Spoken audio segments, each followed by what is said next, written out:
My son's wife erased me from his wedding and tried to feed me crackers next to a mop sink in a building she didn't know I owned. I didn't need a scene. I just made a call to my broker and finalized the sale of the venue while they were dancing the first dance. Before continuing, write where you are from or what time it is. The verdict was in before the first song played. I was not invited. The consequence hit harder than any slap. I was a secret. I had offered to help with the wedding. Small things, flowers, the cake deposit. But when Trent told Shay, she heard something else. She heard, cover most of it. So I did. The venue was the first thing. Shay fell in love with the granary at Ray's Bend, the converted barn that photographs well with string lights and mason jars. I smiled, even though I knew that building. My old friend, Ray, used to own it when it was a feed supply warehouse. After he passed, I bought it from his daughter for pennies. I cleaned it up and rented it out for small events. I never changed the name. Let them think Ray's Bend was some brand and not just Ray Langston's old workshop with new paint. So when Shay said it was her dream venue, I didn't say a word. I just made a call, booked it, and paid in full. I never told her I owned it. No need to stir, I told myself. Let them have their day. I paid the catering deposit too, and the floral down payment. The DJ was through my niece's son, so I got a discount, but I still covered his booking fee. Every invoice Shay sent to Trent, he forwarded straight to me. And every time I paid it, I didn't do it for gratitude. I did it because I wanted to see my son happy. I raised that boy by myself after his father walked out. I scrubbed cafeteria trays until my knuckles cracked so he could graduate without debt. If paying for his wedding gave him one day where he didn't have to worry about money, I figured it was worth it. But Shay didn't like me. She never said it outright, but I saw it. The way she flinched when I spoke too loud. The way she corrected me when I said reception instead of celebration dinner. She once told me, "We want a modern vibe, not a soul food supper." I didn't argue. I just stopped offering menu ideas. The week before the wedding, Shay texted me 2 words. The palette is neutral. The day of the wedding, I wore beige, like she asked. No red, no sequins, nothing too loud. I looked like a table napkin in that dress, but I wore it for Trent. I arrived at the granary at Ray's Bend, the place I owned. I smiled at the valet. The young valet didn't recognize me, of course. Most of the staff didn't. That was the point. I handed him my keys, took a deep breath, and walked toward the doors. Inside, everything looked beautiful. I'll give Shay credit for that. The lights were warm, the florals understated, and the music just loud enough to cover small talk. I headed toward the seating chart near the entrance. I scanned the list once, then twice. No. Dora Hollis. I checked for mother of the groom. Nothing. I checked every name tag on every table. I wasn't listed. My heart started to pound in my throat. I turned to a young server carrying a tray of champagne. "Excuse me, baby," I said gently. "I can't seem to find my seat." He looked startled. "Oh, they told me you'd be in the side room out back." My stomach dropped. "The what?" "The garage," he whispered. He shifted, uncomfortable. "It's been decorated, I think. They said it was to keep things orderly." He led me there, past the reception hall, through a narrow corridor, and into what used to be Ray's storage unit. There were folding chairs, a small folding table with 1 pitcher of water, a stack of Costco brand cookies. A floral arrangement, wilting hydrangeas, sat crooked in a chipped vase. I stood there staring. The garage smelled like cleaning fluid and hot dust. One of the bulbs flickered overhead. My knees felt suddenly weak, and I sank into one of the folding chairs. No one else was in the room. From the wall, I heard the muffled voice of the DJ announcing the wedding party. I pulled a tissue from my clutch and dabbed the corner of my eye. I didn't cry because I was surprised. I cried because I wasn't. I had known from the moment Shay insisted on handling the guest list herself. She had said, "We only have so many seats, but don't worry. You'll be close." I just didn't want to believe my own son would let it happen. The music swelled. Applause echoed through the wall. Then laughter. I looked around that garage, my garage, and exhaled. They thought I was small. They forgot whose name was on the deed. I reached into my purse and pulled out the little brass key that had been on my ring for 20 years. It gleamed under the dim, flickering light. I tucked it in my palm, smoothed my skirt, and sat back. I reached for my phone and scrolled to my saved contacts. Mr. Bernard, real estate broker. I wasn't going to ruin their moment. Not yet. I called the number. "It's Dora," I said plainly.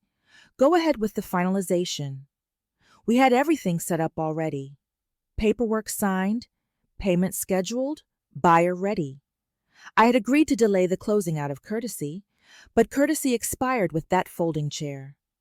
"It'll be official within the hour," Mr. Bernard confirmed. I slipped the phone back into my clutch.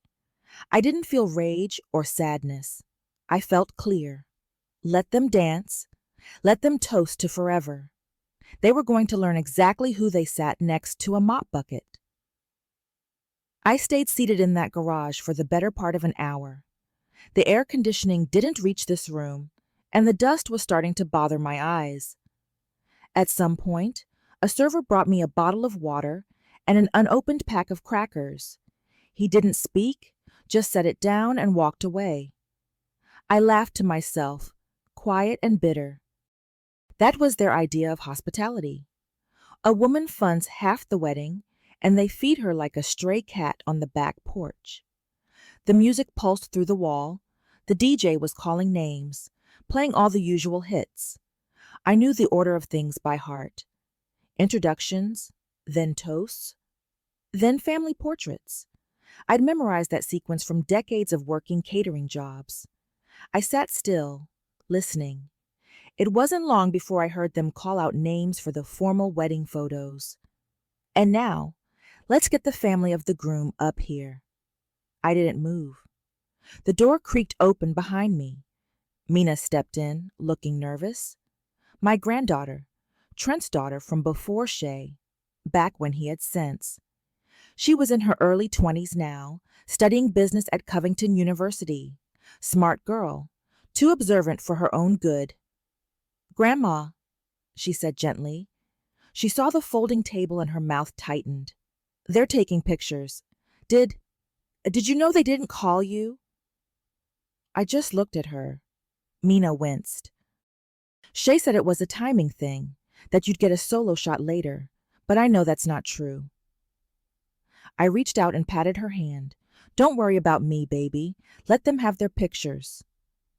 Mina sat down beside me, scanning the garage with disgust. "This is where they sat you." She shook her head. "Mom would have flipped a table if anyone tried this with Nana." I nodded. "That's because your mom knew who she was dealing with." I clenched the brass key in my palm. "Shay thinks she married up, but the table she's sitting at?" I built it. Mina's eyes flicked to the key in my hand. "What's that?" I held it up between two fingers. "The original." She smiled a little. "You own this place, don't you?" I didn't answer. "I figured," Mina said softly. "No one who wipes floors as carefully as you do forgets where the foundation lies." I chuckled, but my chest ached. "You know what hurts, Mina? It's not just that they disrespected me. It's that Trent let them. My own son. I didn't need a pedestal. I didn't even need a front row seat. But I damn sure didn't expect to be hidden behind a mop sink like some shameful secret."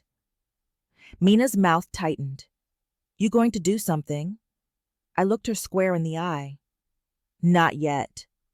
She nodded. "Okay." and then she left. Smart girl. I waited. Time passed. I knew the DJ's playlist down to the transitions. Around 7 o'clock, I heard the volume dip. Someone clinked a glass. Ladies and gentlemen, the toasts are about to begin. Right on schedule. I stood slowly. I smoothed the beige dress that felt like a shroud and walked toward the main hall. I didn't go in. I stood near the side entrance, just outside the French doors, looking through the glass. There they were. Trent and Shay, seated at the long sweetheart table. Gold accents, overhead greenery. Shay looked like royalty. Her mother was leaning in close, laughing too loudly. Trent was smiling, nodding, sipping wine. They didn't look around for me, not once. A cousin I barely recognized stood and gave a toast. Then the DJ queued up Luther Vandross. The first dance began. I watched through the glass as Trent led Shay onto the floor. That's when I reached into my purse and pulled out my phone. I scrolled to Mr. Bernard's number, already having made the decision earlier. Trent twirled his new wife. The music swelled around them, thick and beautiful. Let them dance, I thought. The broker confirmed the closing would hit the register any minute. The financial leverage was now activated. I had been sitting in the dark, watching my son celebrate the woman who erased me. I had to let him know I was present. I raised my hand and pointed a single finger at Vincent, the venue manager I had hired a decade ago. Vincent, standing by the bar with his clipboard, saw my signal. He blinked once, tucked the clipboard under his arm, and disappeared down the corridor. The music was too loud to hear me, but I knew my move was made. The cue was sent. I stood near the edge of the reception hall, a statue in beige. Everyone was focused on the dance floor. The chandeliers sparkled like cheap stars. I felt cold, steady, like stepping from fire into ice water. The whole thing felt staged. I was watching a scene from a play I funded, but was never cast in. The hour passed like a countdown in my bones. I checked my phone. One new text from Mr. Bernard, the broker. Title office confirmed. It is done. The property had transferred.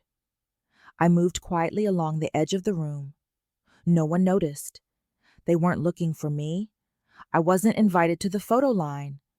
But I didn't come for their validation. I came for the timing. Right around 8:40 p.m., I made my way outside. The night was finally beginning to cool down. I took a seat at one of the empty patio tables far from the dance floor and waited. It didn't take long. Inside, the DJ made an announcement. Ladies and gentlemen, can I get your attention, please? He was moving to the cake cutting and the closing speech. I sipped my water slowly, feeling a chill spread from the glass to my chest. Then the murmur began. Small at first, a few confused glances near the restrooms. Someone trying a door handle that wouldn't turn.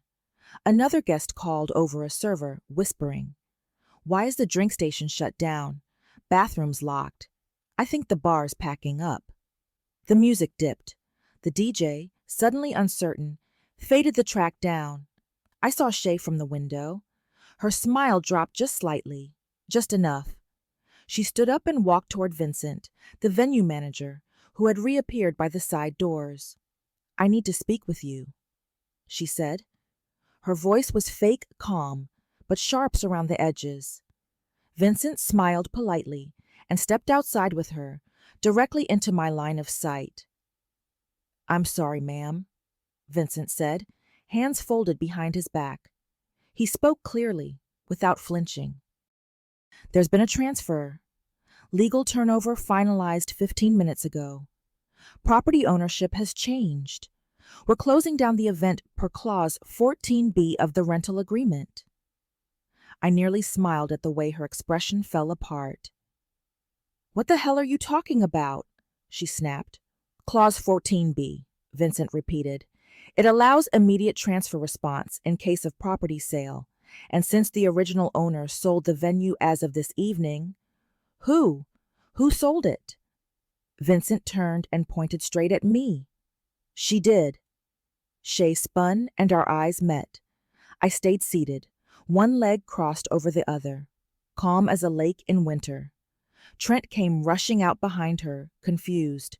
What's going on? Shay nearly screamed. Your mother just sold the damn venue. Trent looked at me like I'd grown horns. Ma. I set my water glass down on the patio table. I stood slowly, adjusting my purse strap.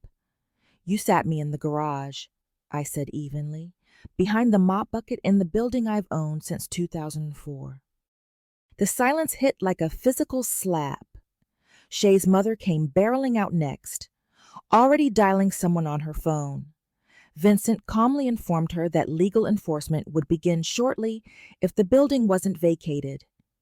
He handed her a printed document, signed, stamped, and filed. People began pouring out the doors behind them, murmuring and confused. A few were filming on their phones. I told y'all I paid for the venue, I said, loud enough for everyone to hear. I just never said I owned it. Trent opened his mouth, but no words came out.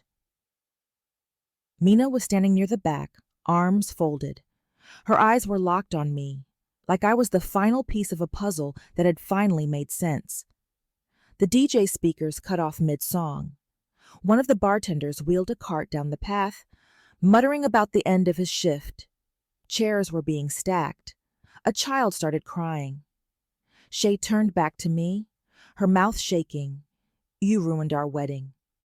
I gave her the smallest smile I could manage without letting my teeth show. No, I said softly. You ruined the invitation. The wedding was just the invoice. I walked right past her, down the path I paid for, in the beige heels they told me not to wear. Across bricks I'd chosen myself, in a building they tried to erase me from. I didn't look back, didn't need to. They were standing in a dream they never owned. I'd just taken the walls down. I walked down that pathway like it was a runway made for me and me alone. My heels clicked against the stone, slow and steady. Behind me, voices rose in a panic.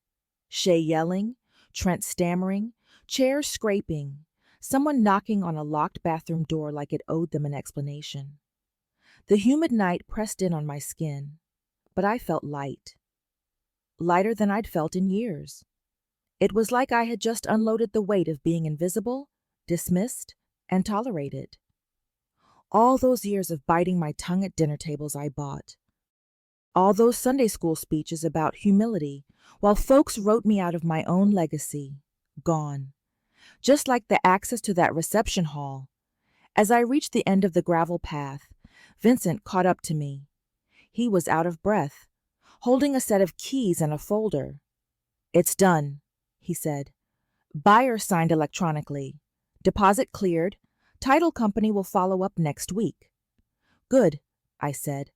I took the folder and slipped it into my purse like it was a dinner receipt. He hesitated. Are you okay? I looked at him. A man who'd worked for me for a decade, watching me clean windows and cut costs when business was thin. A man who'd never once treated me like anything less than the owner, even when guests assumed otherwise. I'm more than okay, I told him. I'm free. I watched him walk back toward the building, shoulders squared. Inside, the DJ was quiet. People were filing out like ants from a flooded hill. Confused, overdressed, holding their heels in one hand and their dignity in the other. I took a seat on one of the wooden benches near the rose bushes. The summer air buzzed with crickets. In the distance, someone was yelling about a refund. Mina appeared a few minutes later, calm, composed, holding 2 slices of cake on paper plates. Figured you didn't get one, she said, handing one to me. I didn't, I said. I took a bite. The cake was too sweet, with that fake almond extract aftertaste. But I got the building. We both laughed, quiet and sharp. Mina sat down beside me and looked toward the crowd gathering at the front of the venue. Some guests were calling Ubers. Others stood around with confused looks and plastic cups full of flat champagne. Everyone's saying this is going to go viral, Mina said. Someone already posted a clip of Shay screaming in front of the dance floor. I took another bite. I hope they get the lighting right, I said. This side of the property photographs better. Mina grinned. You're evil. No, I corrected. I'm observant and exhausted. We sat in silence for a while. Then I asked the question I'd been holding in my chest since the day Trent said, She's just different, Ma. You got to get used to how she does things. Do you think he really didn't know? Mina shrugged, picking at her cake. He knew, but he let her run the show. She looked me in the eye. He wanted peace more than he wanted respect. That hit like a cold splash of water, even though I knew it was true. That's what hurts most, I said. Not that she tried me, but that he let her. You taught him grace, Mina said, but Shay taught him silence. That sat heavy in the space between us.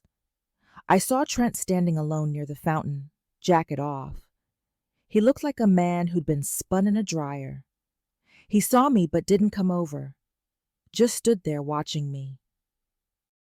You don't wave to someone who watched you get pushed into a garage and said nothing. The next morning was quiet. No calls, no apologies, no messages from my son. Just the soft hum of my ceiling fan. You'd think my phone would be blowing up. But silence.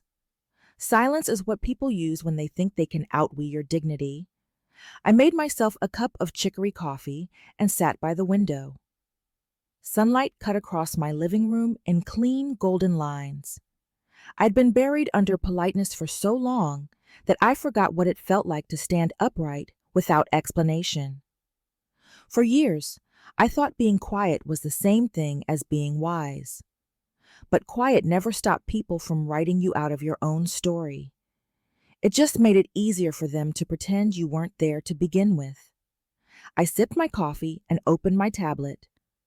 The first thing I saw was a screenshot of Shay mid-scream, her mouth wide, her arms flailing. The caption, bride evicted by groom's mom during reception, and it was legal. 3 million views and climbing.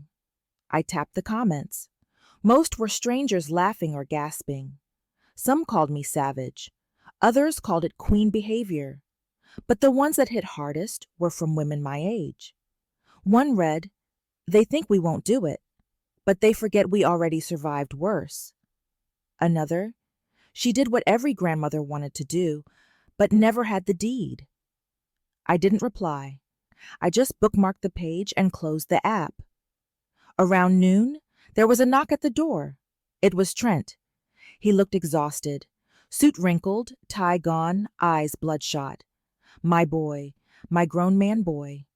Still handsome, still soft in the face when he was nervous. He didn't bring Shay. Can I come in? He asked. I stepped aside and pointed toward the couch. He sat down like his legs didn't trust the floor. For a few minutes, neither of us spoke. He looked at the framed photo of him on my shelf. 8 years old, missing a front tooth, smiling like he just won the lottery. I didn't know they sat you in the garage, he said. I raised my brow. I didn't, he insisted. I thought you were at table 4 with Aunt V and Uncle Charles. That's what the chart said. I said nothing. I didn't check when I got there, he admitted. Shay handled the logistics. You saw me after the ceremony. Did you come check on me? His face fell. No. You saw me when the photos were taken, I continued. Did you ask where I was? He swallowed. No. And during the toast, when every other elder stood up and clapped? He looked down. No, Ma. I leaned forward. That's what hurts, Trent. Not Shay. Not the chair in the garage. You didn't look for me. You didn't defend me. You didn't even notice I was gone. He opened his mouth, then closed it. That venue, the one you and your wife pretended I just booked like some favor, I continued. I bought that land with my first year of retirement. I laid the tile. I negotiated the permits. I scrubbed that kitchen with bleach and tears. And the night you married that woman, you let her erase me. He started to cry. Quiet tears, like something finally cracked. I was trying to keep the peace, he said. There is no peace without respect, I said. You kept her comfort and lost my trust. He nodded slowly, wiping his eyes. I'm sorry. I stood and walked to my cabinet, pulled out a small folder, and handed it to him. Inside were copies of every receipt I paid for his wedding.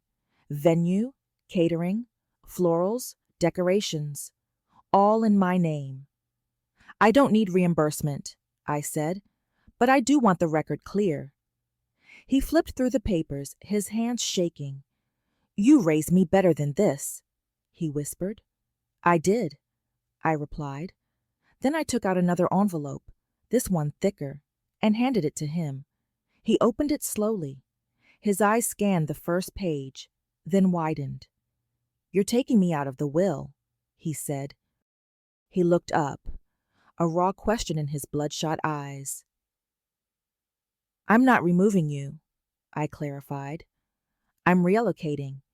You'll still receive part of my savings, but the house, the property, the business assets. He looked up, meeting my eyes for the first time since he walked in. They're going to Mina, I said. She saw me. She sat with me. She didn't flinch when I held the key. He nodded slowly, his face unreadable. I understand. I leaned back. Do you? He didn't answer. We sat in silence again. This time, I didn't break it. After a while, he stood. Can I still visit? He asked. This is your home, I said, but don't expect to leave the same man when you walk out. He gave me a small, sad smile. I already haven't. Then he left. I stood at the window and watched him walk to his car. That's the thing about revenge. People think it's loud, dramatic, explosive, but the best revenge is quiet. It happens on paper, in wills, in signatures, in the way people start using your name again, but now with reverence. It's the shift in tone when they realize the person they dismissed owns the land they're standing on. And once that shift happens, you don't have to say a word. A month passed. No one dared say my name without caution now. The same aunties who used to whisper, "She always thinks she knows best," were suddenly calling me Miss Hollis, with full respect in their voice. Church folk who used to overlook me on Sundays made sure to stop by my pew to say good morning. I didn't need their validation, but I saw what they were doing, and I let them. The clip of the wedding eviction had passed 10 million views. Someone added dramatic music to it and turned it into a meme. Another user edited it into a mock movie trailer titled The Matriarch's Last Stand. It was all over Black Twitter. Even the radio station downtown brought it up during their Family Feud Fridays. They didn't say my name, but they called me that grandma, the one who checked everyone without raising her voice. That was fine by me. The venue sale had gone through smoothly. The new owner was a sweet woman from Savannah who wanted to turn it into a wellness retreat. She called me twice just to thank me for how well I'd maintained the place. I wished her all the best and meant it. As for Trent and Shay, well, let's just say not all things make it past the honeymoon stage. I didn't hear much from them after that visit. I didn't ask. Trent sent a card on my birthday. No gift, just his name scribbled beneath a pre-printed with love. I kept it, not because it meant anything, but because I wanted the reminder. Some things you forgive, others you simply remember. But Mina came over every Sunday after church.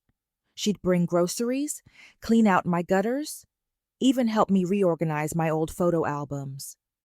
She sat with me on the porch while I drank sweet tea and reminded me that my story wasn't over just because I got quiet again.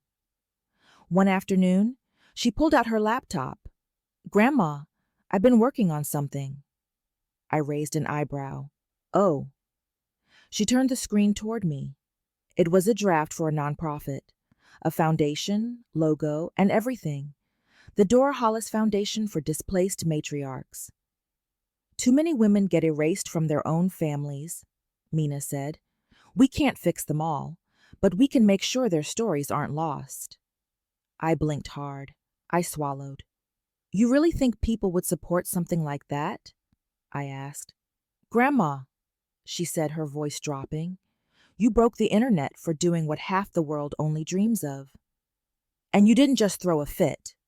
You used a deed." She opened her notebook. "We can start small, maybe a monthly support circle. Later we build into legal clinics, inheritance workshops, housing assistance." I leaned back in my chair, looking up at the ceiling.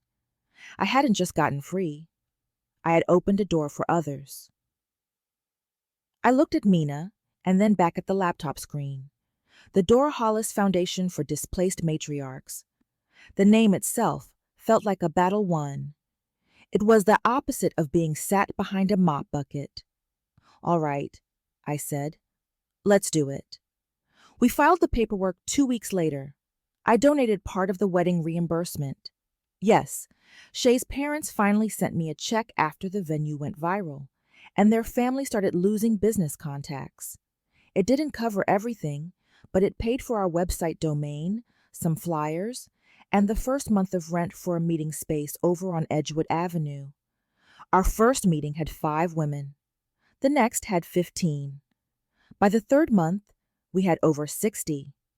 Each woman came with her own story. Some quiet, some tearful, some mad enough to shake the walls.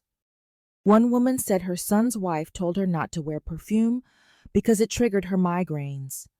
Another said she wasn't invited to her grandbaby's birth because she wasn't technologically aligned enough to be in the group chat. I didn't give advice. I just listened. And then, when they finished, I handed them a copy of their own rights as elders, homeowners, mothers, sisters. I told them what I learned. That silence is not respect. That humility is not invisibility. That you can be kind and still own the ground under someone's feet. When they looked at me, they didn't see someone too loud or too old or too country. They saw a woman who had been pushed into a garage and came out with the deed to the whole damn house. Now, every time I walk into a room, I don't worry about whether there's a seat at the table. I know I built it from what they ignored, with blueprints they never asked for. One evening, Mina burst in with her phone out. "Grandma, you won't believe it. The trailer for the Matriarch's Last Stand just got picked up by a major online news outlet." The camera flashed to a close-up of Shay mid-scream, followed by an edited clip of Vincent pointing at me in the dark. The narrator boomed, "She paid for the party. They forgot she owned the foundation." The clip solidified my public standing. But with that exposure came Trent's growing desperation, fanned by Shay. They hadn't expected the consequences to climb the ladder from financial to public reputation. Shay's parents had paid the reimbursement because their business was suffering from the viral clip, but that wasn't enough for Shay. 2 weeks after the foundation opened, Trent called, the first time he'd called since the visit. "Ma, you need to shut that foundation down," he said, his voice tight. "Shay's lawyer says it's a direct character attack. You're using our wedding to build a brand." "I'm using my house sale to help women who were erased," I corrected. I could hear Shay whispering angrily in the background. "Tell Shay's lawyer that if they send one more cease and desist letter, I will forward all of the wedding invoices and the original deed to that same news outlet." The line went silent. The threat worked, for now. Trent hung up without saying goodbye, but I knew this was only the first shot in Shay's escalation plan. I knew what was coming next. the one thing Trent still had left to contest. I had used the money and the viral fame to create structure. But structure always invites litigation. Trent's call proved it. Shay wasn't done simply being embarrassed. She wanted to undo the power flip. I kept the foundation running. We held our support circles weekly. One day, a young woman stood up, shaking. My brother and his wife told me I couldn't be the godmother because I wasn't financially aligned. It felt like being disinvited to my whole family's future. I nodded. They tried to define your worth by their wallet, I said. That night, after the meeting, Mina and I stayed late. I reviewed the reallocation paperwork with her. He's going to contest the will, I said, pointing to the line that detailed the business assets going to her. Shay won't let him leave that on the table. Mina looked worried. Can he win? Based on duress, maybe? Duress? I laughed, sharp and dry. I was in the garage. The duress was on me. But we need a paper trail for the why. I pulled out a fresh envelope. I need you to do something for me, baby. Something I should have done 20 years ago. I sat her down and explained the history of the granary at Ray's Bend. I detailed the $12,500 deposit I paid and the hours I spent laying the tile. I told her how I scrubbed that kitchen with bleach and tears. Trent knows the work I put in, I said, but he doesn't know the price. He thinks it was a favor. This is the difference between a legacy and a handout. Mina typed furiously, recording everything. The details formed a counter-narrative to any claim of vindictive reallocation. It proved the assets were earned, not just acquired. The very next week, the escalation hit. A certified letter arrived, thick and formal. Shay's family lawyer, a slick man from downtown, was requesting an injunction against the Dora Hollis Foundation's public funding efforts, citing defamation and targeted harassment stemming from the viral clip. They're going for the money first, Mina said, holding the letter. If they can freeze the donations, they stop the momentum. They can try, I said. My phone rang. It was an unfamiliar number. I answered. Is this Dora Hollis? A high, thin voice. It is. My name is Tasha. I was a server at the wedding, the one who brought you the crackers. My chest tightened. Yes, baby. I remember you. I just wanted you to know. Trent found the seating chart before the ceremony. Shay had moved you herself. He saw it, and he just put it back and walked away. He didn't even mention it to the wedding planner. He wanted the peace. The floor felt cold beneath my feet. I already knew Trent prioritized peace over respect, but hearing a stranger confirm that he saw the physical evidence of his mother's erasure and walked away was a gut punch. Thank you, Tasha, I whispered. I resigned right after the party, she said. I couldn't work for people like that. I hung up. The tears weren't quiet this time. Trent hadn't been ignorant. He had been complicit. He had looked at the evidence of the injustice and actively chosen silence. I walked to the kitchen and looked at the receipts folder. I had to use this new information now, before the foundation's assets were frozen. I picked up the phone and called Mr. Bernard. I need to make sure Mina's inheritance is protected from any future challenges. I have new evidence. I spent the next 48 hours with Mina and my own lawyer, Mr. Hayes. We worked to put the Tasha's revelation, Trent's active complicity, onto paper. Mr. Hayes advised that the sworn statement wouldn't guarantee a win, but it would provide the necessary leverage to defend the will's reallocation on moral grounds. The injunction request against the foundation was a serious threat. It was a classic SLAP lawsuit, strategic lawsuit against public participation, designed to shut down criticism by overwhelming the target with legal costs. Shay was leveraging her parents' money and her new status to attack my new legacy. They are trying to bankrupt the voice you just found, Grandma, Mina said, looking at the legal fees section. Then we fight fire with a paper trail, I told her. I scheduled a small press conference outside the foundation's office. Nothing fancy, just a microphone, a sign with our logo, and Mina by my side. The local community reporters showed up, interested in the viral grandma. I didn't talk about Shay or Trent. I talked about the 60 women we helped. I talked about the silence that eats away at matriarchs. Then I pivoted. Yesterday, I announced, my voice steady, the Dora Hollis Foundation received a request for an injunction, a legal action designed to shut down our mission. This action is being funded by the same people who sat me in a garage for a wedding that I paid for. They want to bury the truth, but I want the record to be clear. I held up a copy of one of Trent's wedding receipts for the USD 800 floral down payment. I paid this and many others. I gave him a debt-free wedding, but when I asked for respect, they gave me a mop bucket.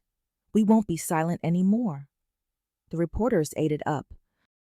The headline wasn't "Foundation Sued," it was "Viral Matriarch Fights Back, Exposes Financial Coercion." The public stake had been fully engaged. That evening, Trent came to the foundation office unannounced. Mina and I were stacking chairs after a meeting. He saw the sign, the Dora Hollis Foundation. His face went from desperation to white-hot anger. "You couldn't leave it alone, could you?" he demanded, slamming the door. The sound echoed in the empty hall. "You had to turn our wedding into a circus." "You turned it into a circus when you decided your mother wasn't worth a seat at the table," I countered, not flinching. "You're ruining my life. Shay is threatening to leave. Her parents are demanding I choose." "She already made the choice for you, Trent, and you let her. I gave you a clear record, the receipts, so you could at least defend the truth. But you're here yelling at me while she tries to destroy my life's work." "This is mine," he shouted, gesturing around the room, which was filled with the belongings of women sharing their pain. "The money from the venue sale, that was supposed to be mine." "It was never yours," I said, walking towards him. "It was mine. And the day you chose silence over dignity, it became Mina's. You want to talk about ruin? That garage ruined my last hope for you. You are a grown man. If Shay is threatening to leave, maybe you should ask yourself why you fight so hard for the woman who has no respect for the woman who raised you." He was breathing hard, defeated. "I will contest the will. You can't do this to me." "You are welcome to try," I said, pointing at the door. "But you'll be doing it in public, and you'll be contesting the legacy of every woman in this room. You should walk out of this door as a new man. You look just the same." He left, defeated but dangerous.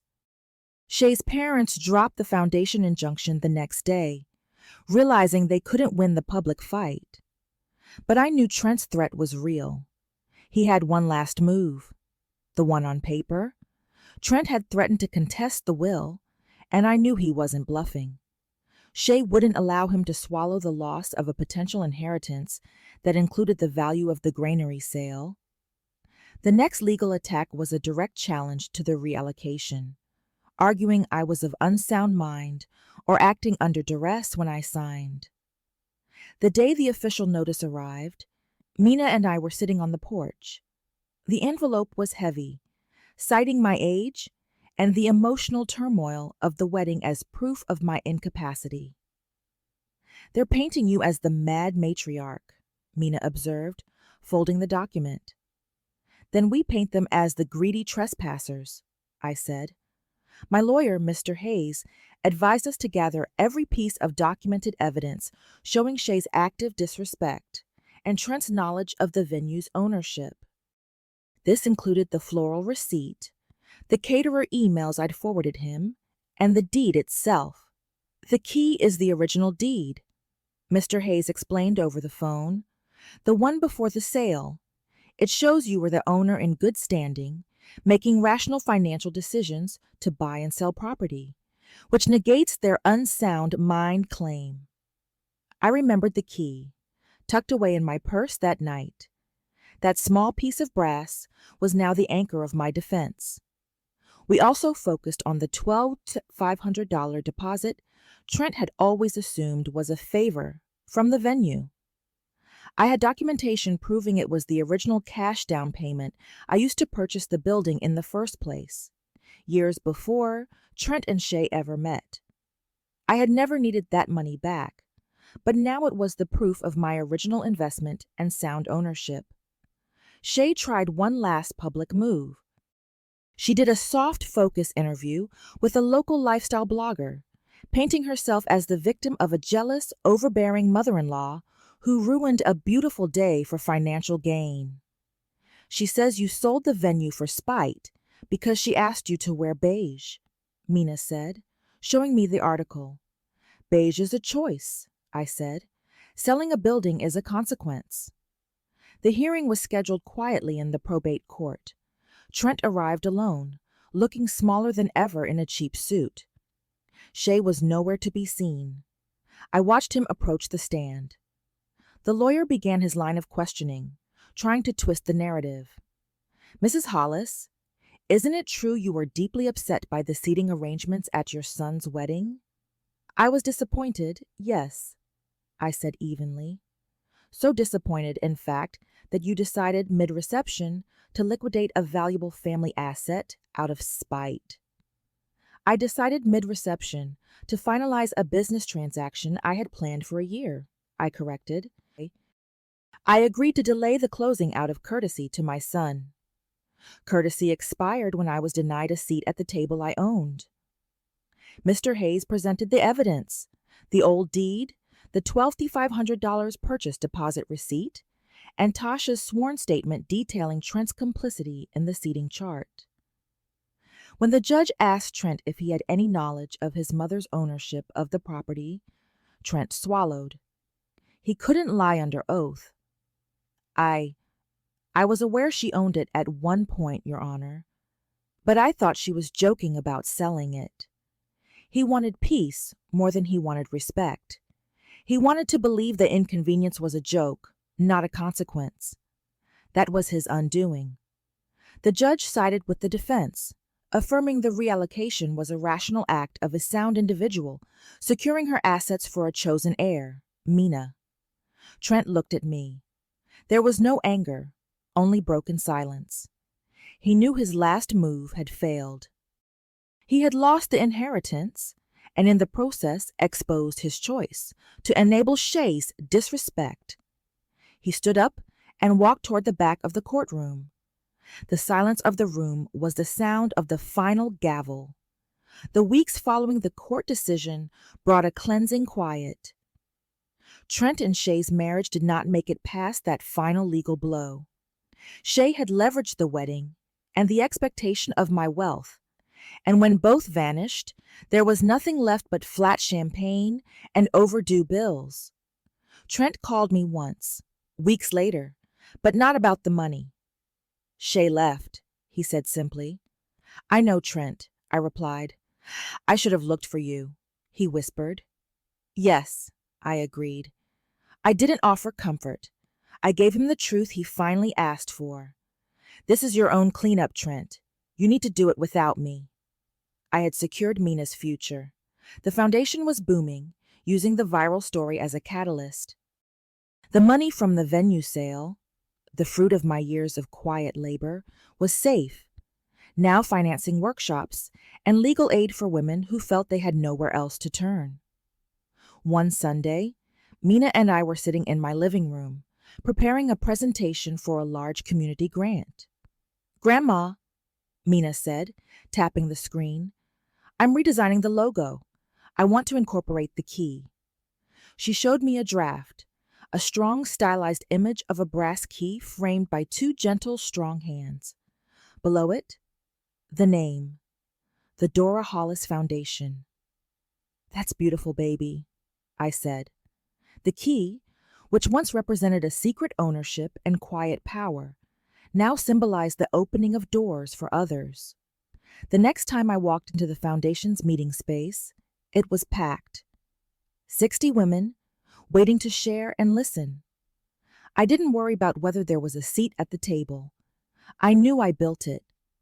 One of the newest members, a woman named Beverly, approached me nervously. "Mrs. Hollis, thank you. Hearing your story, it gave me the courage to ask for the deed to my own house back. My son had taken it for safekeeping." "It's not just a piece of paper, baby," I told her. "It's the foundation you stand on. Don't let them convince you that humility is the same as invisibility." I had unloaded the weight of being invisible, dismissed, and tolerated. All those years of biting my tongue at dinner tables I bought were gone. The foundation was my legacy, built on a day of ultimate disrespect. I didn't just win a fight. I repurposed the disrespect into a new purpose. A year later, the Dora Hollis Foundation hosted its first annual fundraising gala. We rented a beautiful contemporary space downtown with clean lines and warm light. No string lights or mason jars, no reminder of the rustic fantasy I had shattered. I stood by the entrance, a new woman. I wasn't wearing beige. I wore a tailored black suit with a gold brooch. I felt light. Mina, now the foundation's executive director, was in charge of the program. She looked professional and proud. "Grandma," she said, adjusting my collar, "you are the star. I need you to be ready for the final toast." "I'm ready, baby. I'm always ready now." I looked around the room. Women who had been written out of their own stories were now laughing, networking, and standing tall. The silence had been replaced by a chorus of reclaimed voices. I saw Trent across the room. He wasn't a guest.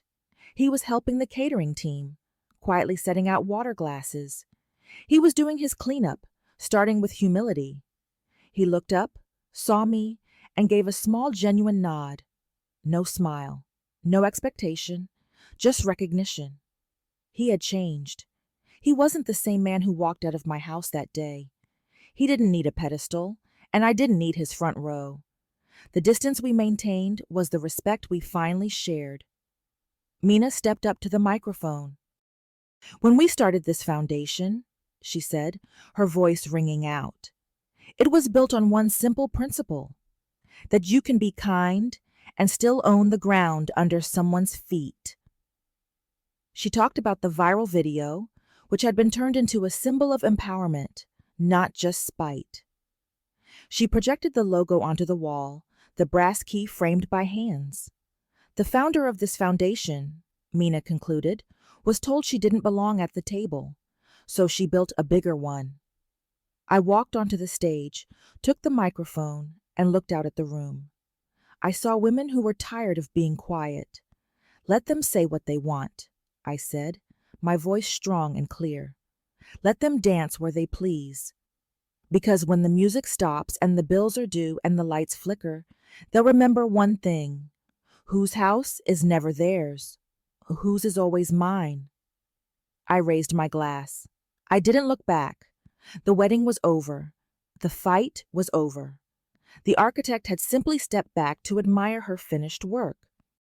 I was free. The legacy was secure. The final quiet moments of the gala were the best. I stood with Mina outside the venue, the night air cool on my face. The last of the guests were leaving, energized and focused. "We did it, Grandma," Mina said, leaning her head on my shoulder. "No, baby, you did it. I just funded the blueprints."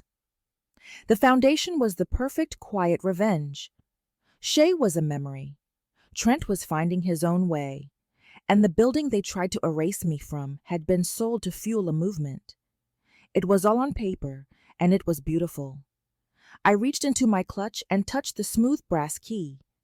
It wasn't the deed anymore. That was electronic and filed away. But the key remained. It reminded me that you always needed one physical anchor, one item to hold in your hand that proved the foundation was real. I had found my voice, not in yelling, but in action.